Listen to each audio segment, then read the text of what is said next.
The hallway is long, the kind that eats footsteps and returns them as whispers. A brass 10 glows weakly above the elevator cage. The bell's ding is small, as if afraid of drawing attention. On the carpet, a faint drag mark disappears beneath a closed door, room 1046. Behind it, something breathes, ragged, wet, then stills. You can smell the building's old heat and the stale perfume of a party that ended hours ago on another floor. We begin on January 2nd, 1935, in Kansas City's Hotel President, where a young man signs the register as Roland T. Owen, asks specifically for an interior room, and carries almost nothing but a comb and stubborn silence. The lamps in 1046 stay low, the shades drawn. The darkness becomes a choice, maybe a pledge.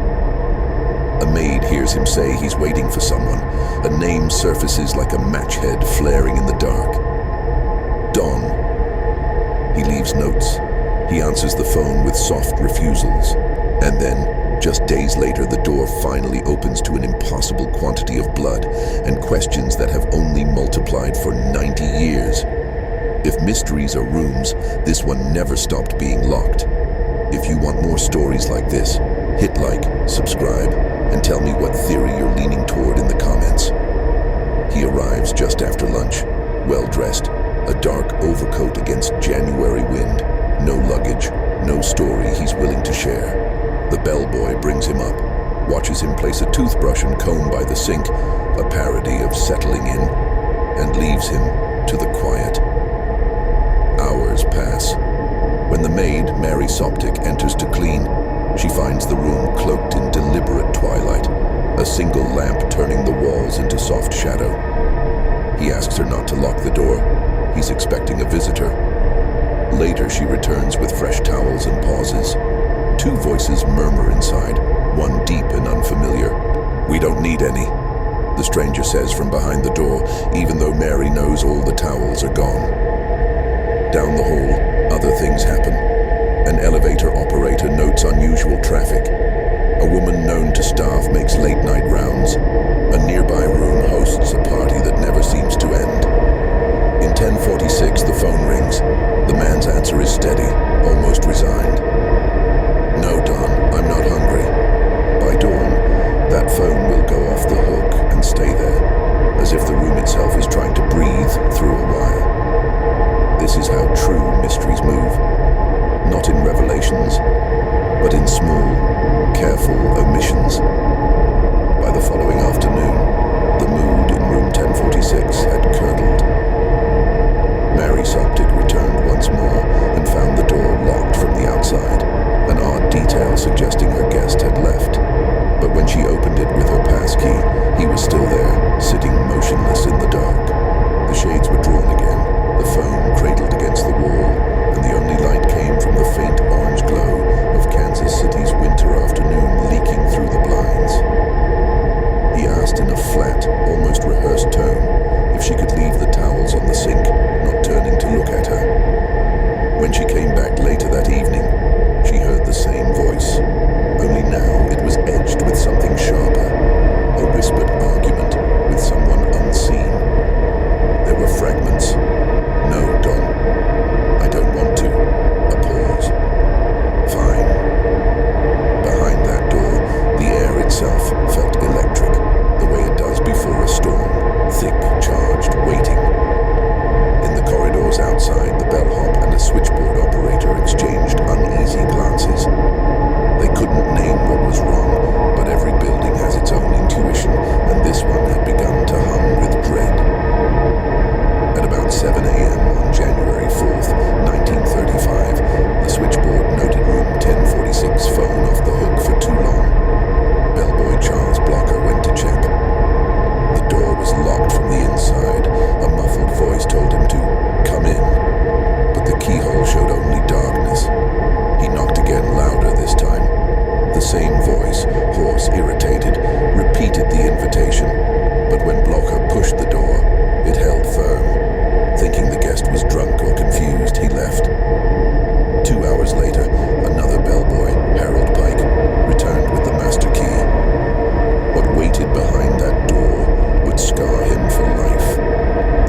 words that slipped away between breaths, fell against the tub.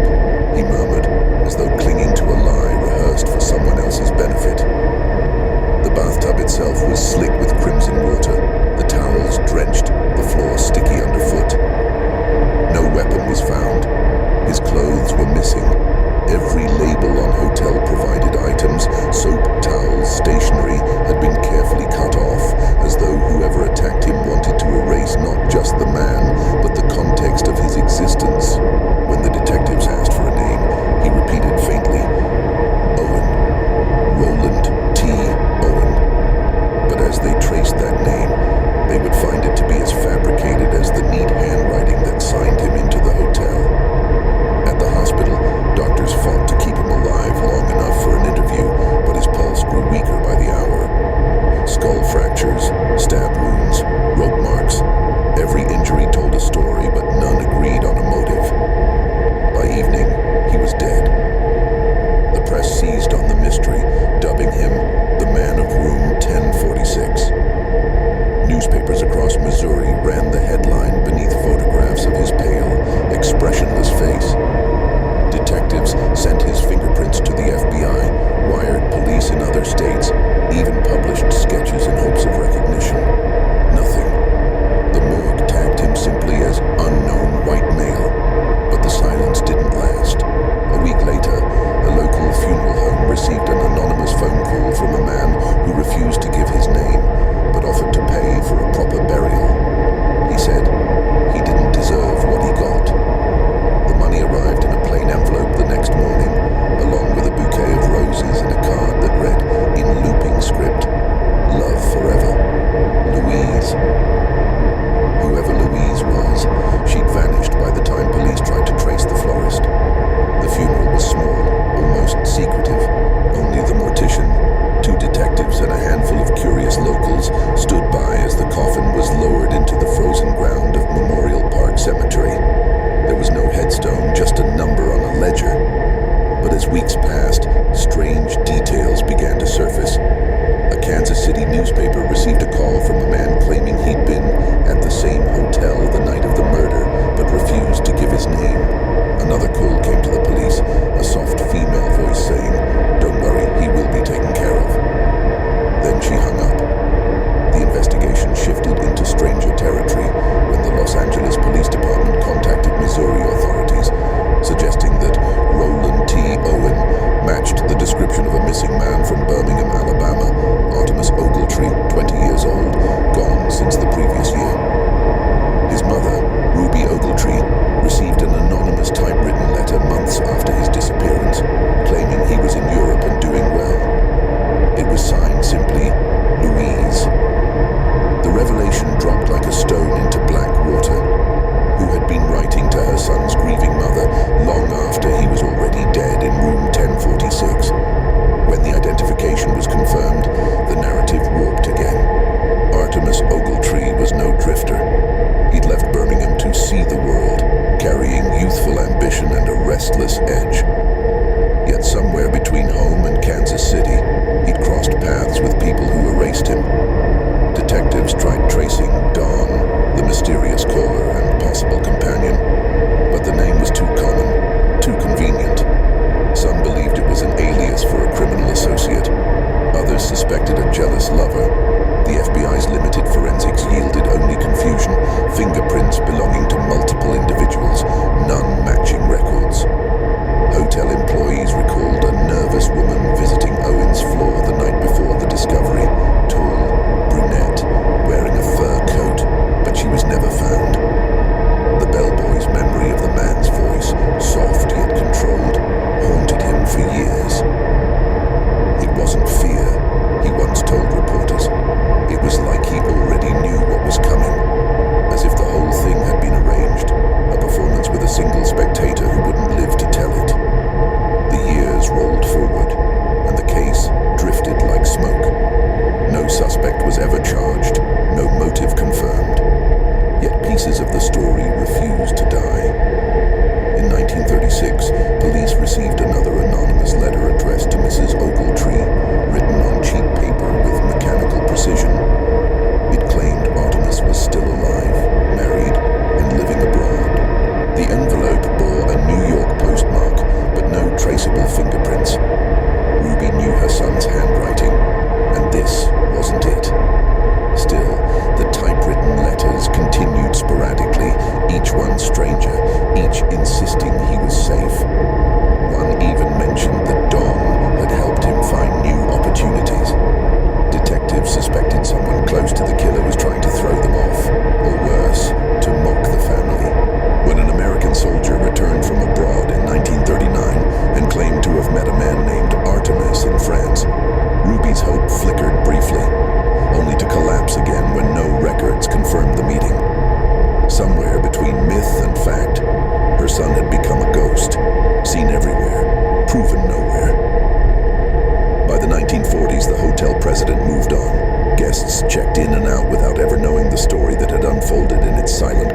was a question carved into the hotel's bones. And though the building itself would one day close its doors, the question remained. Who was Don, and what did he want in the darkness of that narrow room? Decades passed before the mystery resurfaced in an unexpected way. In the late 1990s, a historian researching unsolved crimes of Kansas City stumbled upon a box of newspaper clippings, meticulously organized, all about the Ogletree case. It had been sent anonymously to the city's historical society. Inside was a note typed in the same strange mechanical style that had once haunted Mrs. Ogletree. The message read, "Now you can know the truth about room 1046. But there was no truth enclosed, only echoes. The sender had left no name, no return address. Even more unsettling was a faded photograph of a young man, believed to be Artemis, with a second figure just out of frame. A blurred hand resting on his shoulder. Some believe this was Don, immortalized unintentionally, still watching from the edge of the image. The photograph was tested, studied, debated, and finally locked away in archives where it remains today. A silent witness that refuses to clarify what it saw.